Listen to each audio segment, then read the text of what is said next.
Hello, Armstrong County. I'm David Croyle. It was Thursday morning right here at this house at 110 Garrett's Run Road that a wife took a hatchet to her husband. More today from the press conference at Manor Township Municipal Building. At approximately 10:20 a.m. this morning, a 911 call came into the Manor Township Police Department. That call report was a report of a woman hitting a man with, at that time, an axe. That reported attack occurred at 110 Garrett's Run Road, Manor Township, Armstrong County. Chief Petrosky and another officer went to that scene immediately. Upon arrival there, they identified a woman walking on the road outside of the house. She confirmed that the house was where the incident had occurred. She was walking towards the officer's car, and he could identify on her some blood. She was immediately secured in the officer's car. Thereafter, he went into the house searching for any additional individuals who might be in there. That's when he discovered the victim, Thomas Snyder, a 41-year-old white male, in the bed with severe injuries and was bleeding profusely.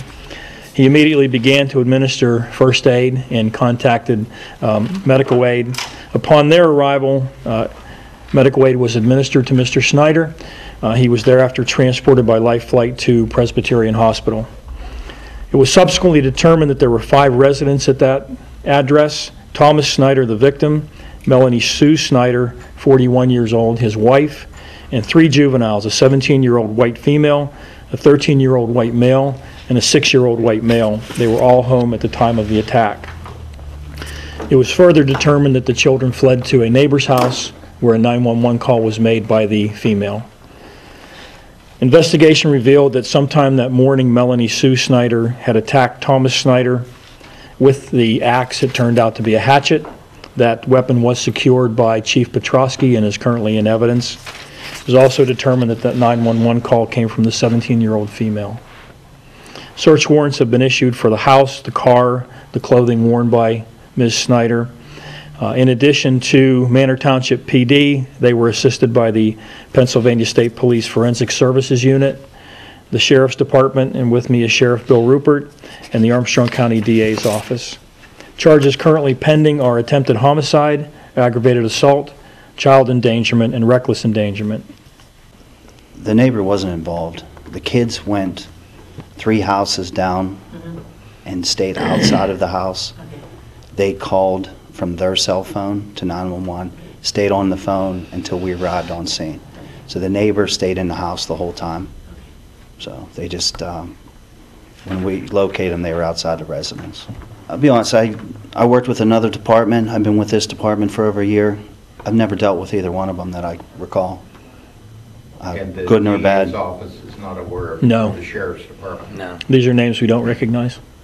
Melanie Sue Snyder was transported from the Manor Township Police Department holding area to the courtroom of District Magisterial Judge Gary DeComo for an arraignment hearing. Because her clothes were entered into as evidence with bloodstains, Snyder was wearing a white synthetic jumpsuit. Judge DeComo stated that she was being charged with attempted criminal homicide, aggravated assault in the first degree, another aggravated assault charge in the second degree, all 3 felony charges, as well as simple assault and endangering the welfare of her children. The affidavit submitted to the judge said that her 17-year-old daughter had attempted to stop her from wielding the hatchet at her husband and sustained minor injury. When the daughter could not stop her mother, she and her 2 brothers left the residence and went several houses away. They stood on the porch of the home as the daughter used her cell phone to dial 911. Snyder told the judge that she and her husband owned the residence at 110 Garrett's Run Road. She said that she worked at Armstrong Care. She was asked if she had any addiction to drug or medical prescriptions. She denied having any addictions. Judge DeComo then set her bail at $500,000 cash or property bond, stating that there was a possibility that bail could be revoked altogether depending on his review. The judge set her preliminary hearing for August the 8th, 2017 at 10 a.m. in his courtroom. She was then escorted out of the courtroom, and Manor Township Police took her to the Armstrong County Jail, where she remains in custody. In Manor Township, for WTYM and the Containing Paper, I'm David Croyle.